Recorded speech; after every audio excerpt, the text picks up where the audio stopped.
We're in a horrendous spot. Yeah. We're in a horrible spot.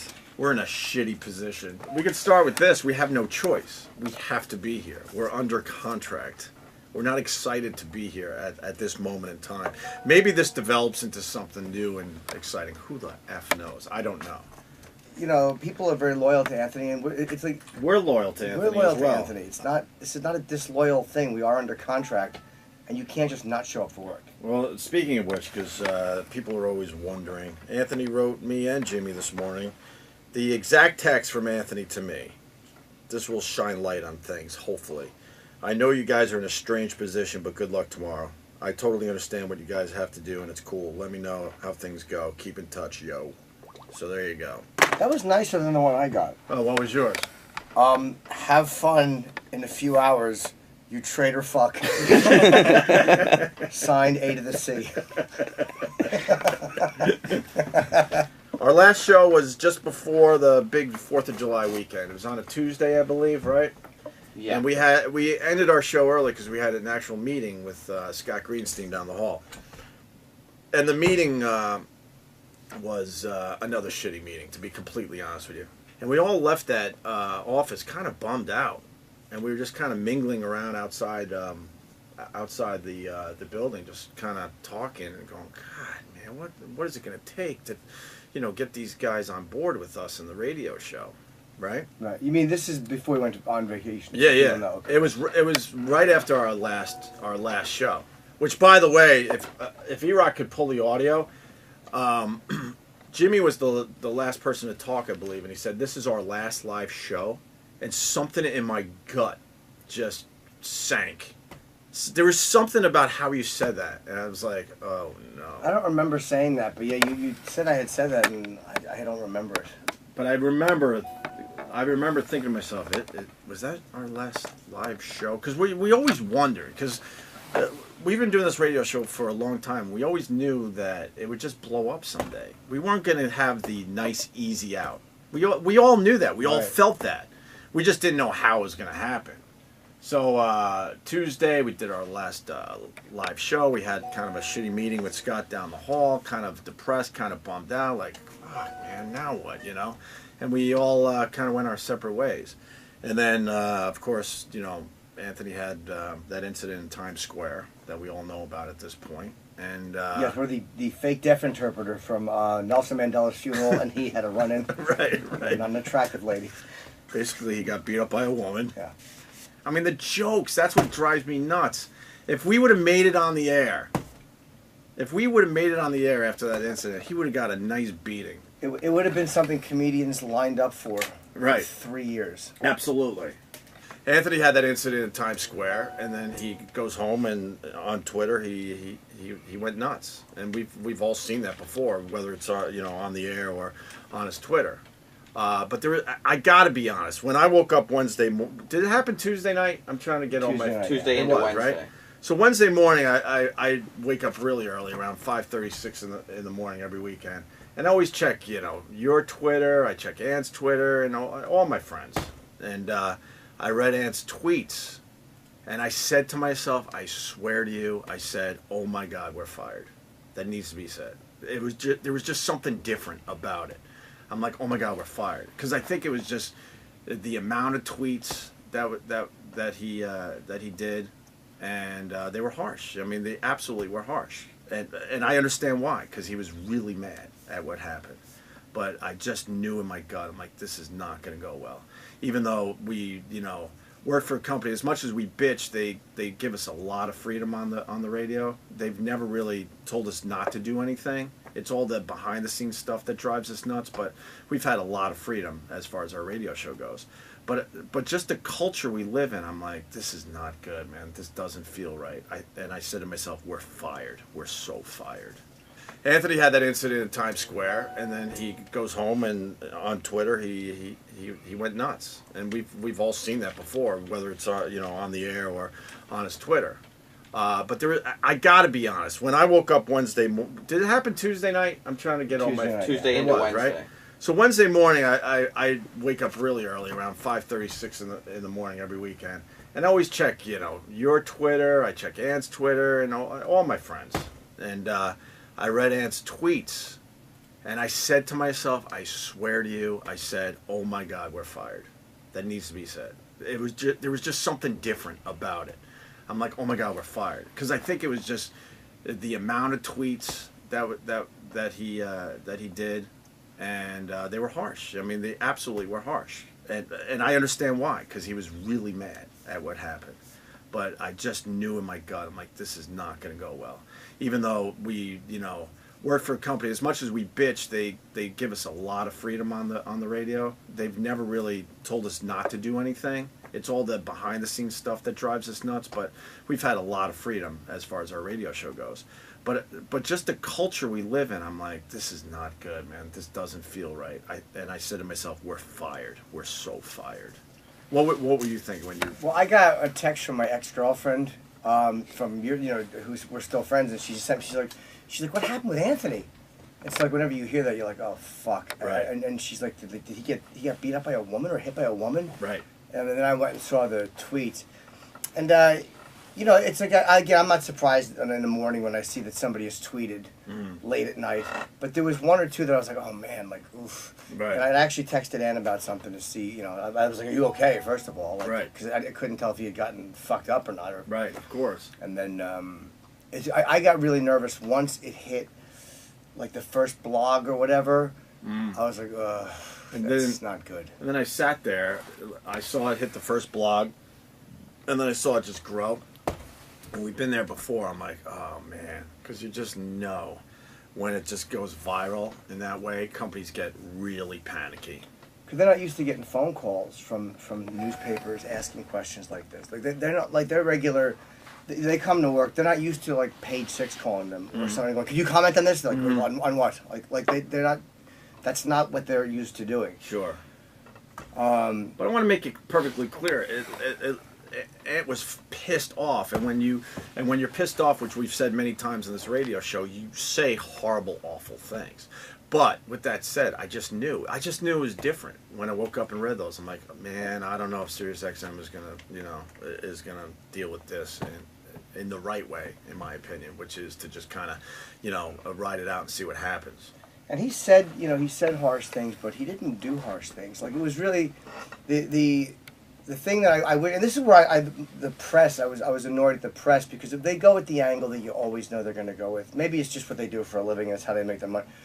But the fact was that he didn't, like if I had a pistol and that happened, I would have pulled it in sheer panic, and he didn't. Right. And he didn't hit the woman back, right. Which I don't know if I would have hit her back, because I would have been mighty afraid of getting the shit kicked out of me or getting cut with a box cutter. Of course. But I would have reacted I probably would have reacted differently on Twitter, but I would have reacted much worse in the situation. Right. I would have done something really, truly rude. Like imagine if he had punched that woman in the face, or done something harsh physically to her. That's what the story would have been, and he would have been in trouble for that. It was like, I wish that the press had concentrated more on the fact that, like, all right, yeah, he said some shit that I'm sure if he could go back, he'd go, I want to reword that. Right. Or rephrase. Even if he wanted to say what he wanted to say, sometimes you go back, you rephrase.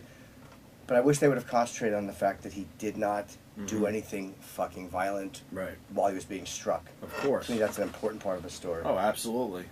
So then, like you, I texted him as well to make sure he was all right. It seemed like, there was no real injuries or anything. But he talked about his eye was a little messed up. Yeah, he sent me a photo of the fact that he'd gotten clocked in the face a Right. couple times. And you could definitely see Right. something had happened to him. So then the thing started growing, and I'm just like sitting there just hoping.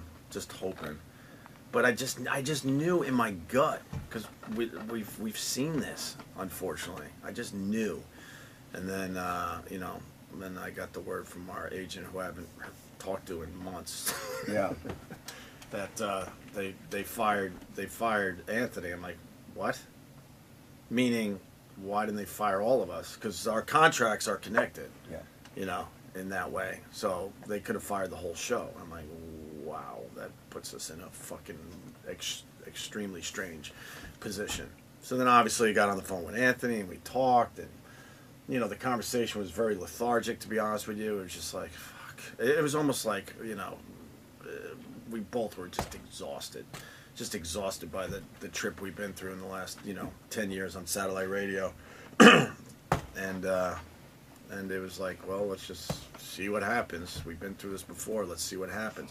But once again, if I'm going to be honest, there was something about that phone call, like, man, this just seems different all around. You know what I mean? Just seems different for whatever reason. You know, I mean, people could say whatever the fuck they want, but the fact is, me and Ant have been getting along very well lately, and the radio show was on a tear. You know, leading up to the incident. So then we kind of hung up, and just you know, both just sat there trying to figure shit out. And then I got the call from the company saying, you know, we're continuing with you and Jimmy. And I'm like, well, how the hell is that going to work? How is that going to work? You know, it needs to be said that we're under contract. And people are like, just walk out. Just tell them go fuck themselves. But I don't think people understand fully, you know, what being under contract means and what breach of contract means. Yeah, and the nature of this, and it's like I gave the fans who were tweeting even really harsh shit at Opie and me, and a lot of you guys tweeted some brutal, like, you know, fuck. I understood it. Like, Yeah, I understand where the energy's coming from, but I blocked 20 people total in 2 weeks, which is not a lot. Right. It's like, that's usually a daily block for me. right. But it's like I understood people were very frustrated, and they just wanted something. They wanted us to come out and say something that would just make it okay and concrete. And the reality was, it was a holiday weekend. I didn't know were we actually going to make it back on the air. Right. And you guys have to understand something too. Like, it's hard when all of a sudden you think, like, okay, am I just going to lose? Like, I have a 25% of a year's salary coming. Like, is that just gone now? Do I have to just all of a sudden go back on the road on dates that I didn't realize I was going to have to fill? Like, I'm panicking because of myself too. You guys have to understand we have our own financial worries. Of course. I mean, I do well in life, but I don't have. I can just step away money and not. Right. You know. And I do way better than Jim Norton. Yes, he does. Financially. Yes, and the cock department. 2 for 2, this kid. I'm trying to get everything out, so I did forget something, which is really important, by the way. So when they told me that Anthony was fired, people had been wondering this for a while. You know, I was pretty quiet on Twitter and all that. I absolutely do not believe that Anthony should have been fired, okay? And the company probably is going to get really mad at that after this radio show. But I do not believe that he should have been fired. As harsh as the tweets were, as much as I had that gut feeling this was going to go down, I just do not agree with them whatsoever. They should have wrote it out. They absolutely should have wrote it out. And if we could have got back on the radio, me, Anthony, and Jimmy, we would have figured our way out of this one easily, because the jokes would have been there. Yeah. The problem is, with all those tweets that Anthony did, there were no jokes in there, and I understand why. He was really, really mad. In the past, when we went down some of these brutal roads, whether it was racial material or just really edgy material, the jokes were always there, and that's what kind of made it all right with everybody, I believe. But to see all those tweets without any jokes, it made it, a lot harsher, and I just it pisses me off that unfortunately it happened before a long holiday weekend, so we didn't have a show the next day. Can you imagine if we came in right after that? We would have skated. We would have got through it. We would have absolutely got through it. Yeah, we could have talked it out on the air. Right. Now, the reason Anthony got fired, I don't know if they want me saying this, but it has to be said. It was told to me that they were kind of even okay with the tweets in general. They weren't okay with the fact that there were so many of them, and what got Anthony fired, according to what was told to me, was they were really, really bothered by the fact that there was violence associated with those tweets. That was their line.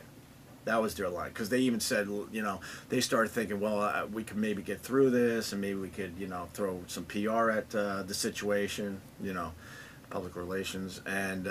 But when the violence was associated with some of those tweets, that was their line. Don't kill the messenger. That's what they told me, because a lot of people are wondering why. Right. And that was bothersome to them.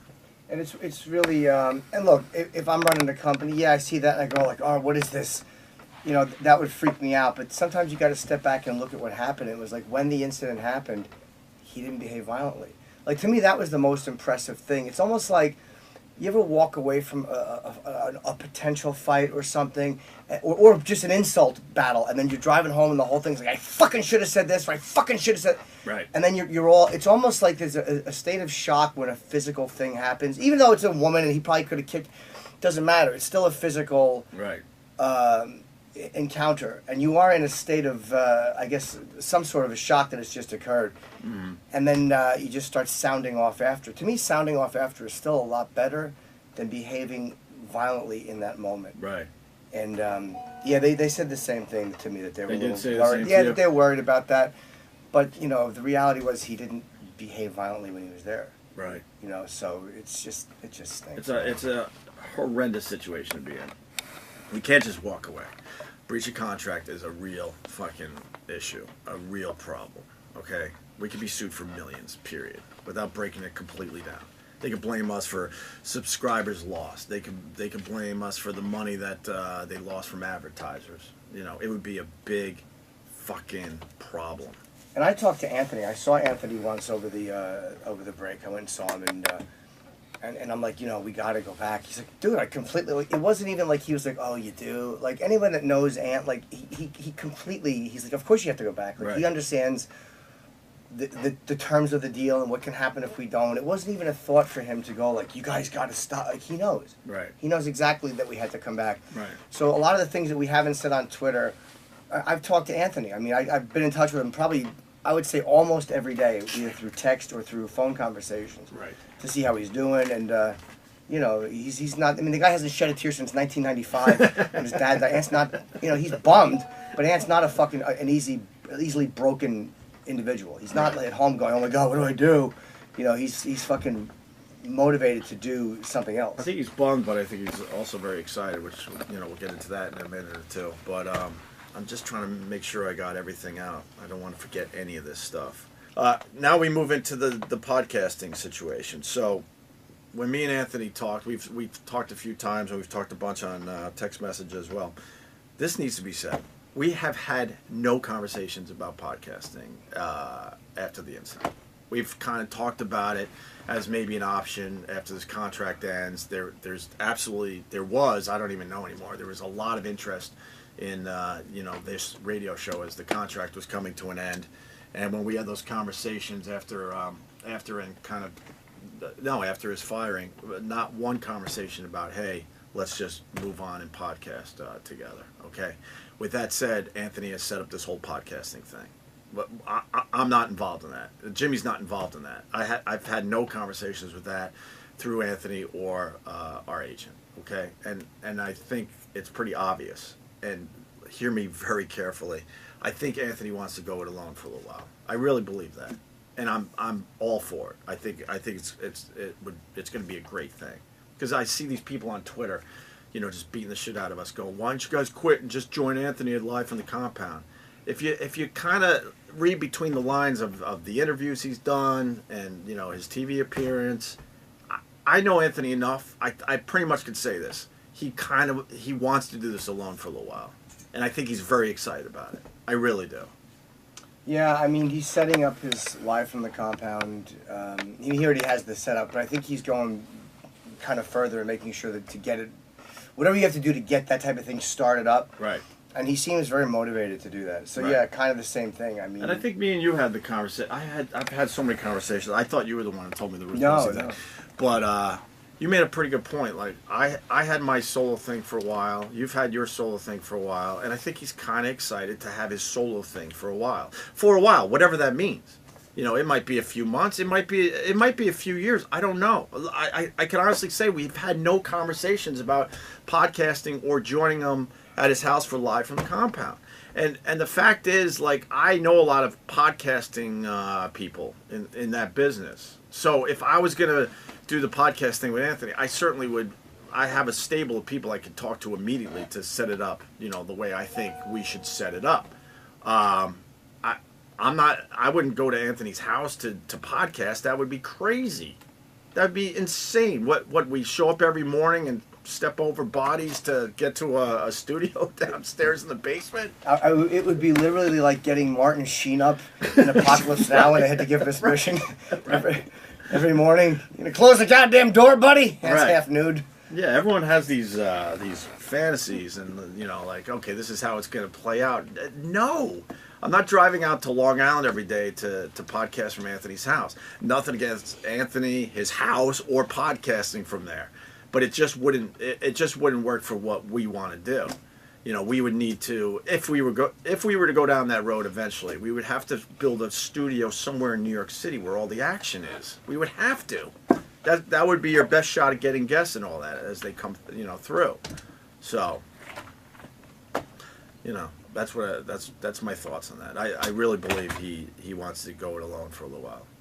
Yeah, I mean, it is weird when everybody has their own solo thing. Because being part of a team is always, like, I mean, it's a great way to go because you always have a partner. Right. And it's a tough way to go because, like, individuality is hard. Right. Because you're married to each other. Right. It's like, and I thought bands break up all the time and then get back. It's not unusual for a lead singer to go out or whatever, to go off, and then all of a sudden, an album later, they're back together performing again. Right. So I don't feel like, wow, we're never going to perform together. I can't even think that way. Right. That we're not going to perform with Anthony again. I can't think that way. It's just too fucking depressing. Oh, I certainly don't want to think that way.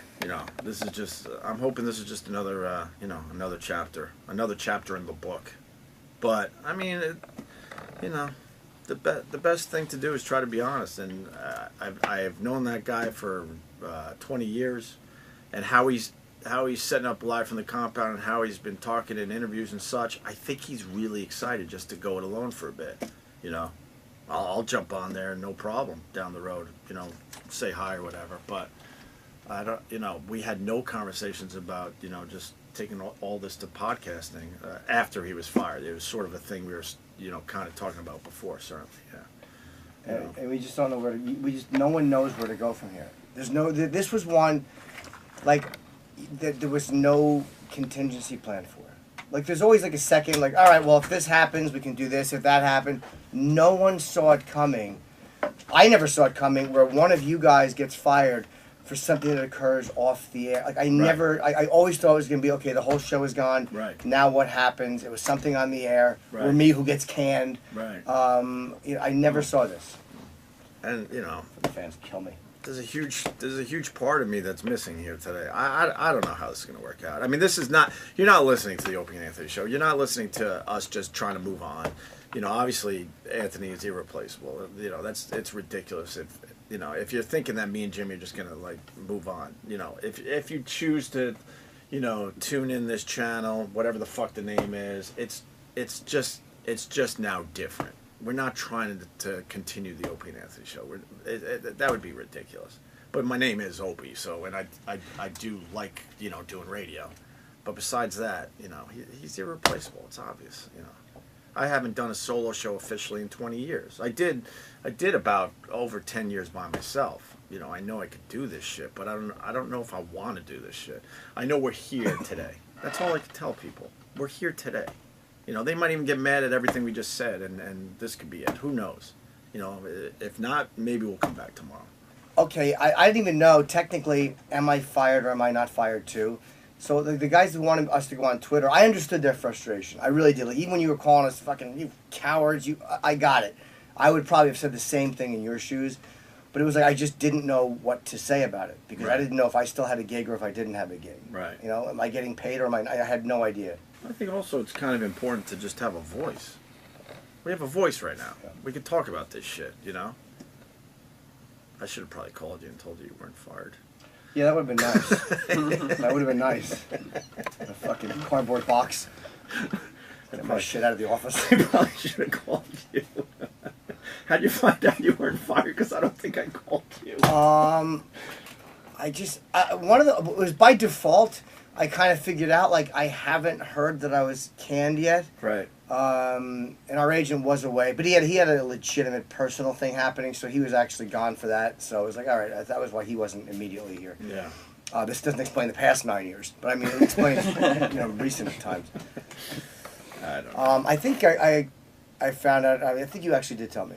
I did. Yeah, that you had talked to Sirius. I've just been kind of numb. I tweeted. I'm absolutely devastated. It's been 20 years. This was supposed to be a really good year. it started off nice with Ron Bennington doing the Unmasked, and I heard rumors they were putting together a massive event for the fall. You know, it was going to be some kind of surprise. Someone tweeted yesterday, I think it was, that it was 10 years almost to the day that we signed with SiriusXM. We weren't allowed to broadcast because we had that no compete, right? the no compete. But they, I'll try to find the pictures. I'll tweet them. But they have pictures of us signing the contract down in Washington. That was about 10 years ago. Me and Ant almost to the day met 20 years ago. It's just horrible. It's absolutely horrible. You know, I really thought maybe we had a couple more years in us. Maybe we do. You know, but I don't know. I don't know how this is gonna fucking work, to be honest with you, but we'll see. I hope I got everything out. I hope I got everything out. I'm sure I forgot something. Yeah, I mean, Jimmy said it for both of us in a lot of, you know, interviews, but of course we love Anthony. Of course we do. I mean, of course. I have an amazing life because I met Anthony 20 years ago. You know, I you know, we've had our issues over the years, of course. Everyone knows that, but in the end, he's like, you know, he's like a brother to me. You know, we could beat the shit out of each other, but you know, in the end, I fucking love the guy. Period. You know, and I don't know. I just don't know. I think he really wants to, you know, go it alone for a little while. You know, I really do. I didn't want to ask him, you know, flat out, but it's just a feeling I have. Right. So. Yeah, I certainly don't want to ask that because I don't want to hear the answer to it. Well, no, you would probably hear, no, man, no, you know, but. Yeah. But we're not in the planning stage of what he's setting up, and that makes it pretty obvious to me that, you know, he wishes us the best, and we certainly wish him the best, and then down the road, maybe we could put this whole fucking thing back together. Who knows? Well, I went to the shindig, as it was, on July 5th. Right. Ant doesn't do on the 4th. It was quite. I went late because I had shows, and I was afraid it was going to be really sad. But you know, Ant's is one of those guys, man. If you know him, he was. I'm sure he wasn't happy, but he was fine. Like right. he's not a fragile person. No. He was drinking. There's probably about 60 people at the time I got there, and a lot of the people had left. Right. And he's like, man, I'm just gonna, you know, move forward and do what I gotta do. But he wasn't like. But he pushes his emotions down so yeah. far that I think they're in his big toe at this point. Yeah. Okay. Yeah. I think he is kind of, you know, bothered by this like we are. Yeah. But he's also excited. I was driving home really depressed from his apartment. I was really sad when I left Right. his house. But you know, by the time I'm like all you know, fucking sad in the car, he's still running around his house with his giant cock out. Like, you know, I'm not saying he's not upset. He is upset. Right. But he's not like, you know, I was just sad because I'm like, this fucking amazing chapter is closed. Like, fuck. But yeah, it has to. Like, I always knew that this would stop, and I didn't know how. And I'm like, oh, okay, at least now you have your answer. Mm. That's how. Like that, you know, not that that's supposed to make anybody feel better. I'm just telling you what I was thinking as I Right. drove from his house. Right. Now you know what happens. Now you know how it ends. I forgot something else that when me and Ant were talking right around the time he got fired. He did tell me, he goes, I was getting sick of that place anyway. I'm like, well, but we're still there. But he goes, I was getting sick of that place anyway. So, thanks. Thanks for your support. Really appreciate it. It was loud and clear on Twitter how much you supported me and Jimmy. Even though technically we had absolutely nothing to do with this. I was just minding my own business, enjoying the 4th of July weekend. Yeah. We had nothing to do with this. Fuck.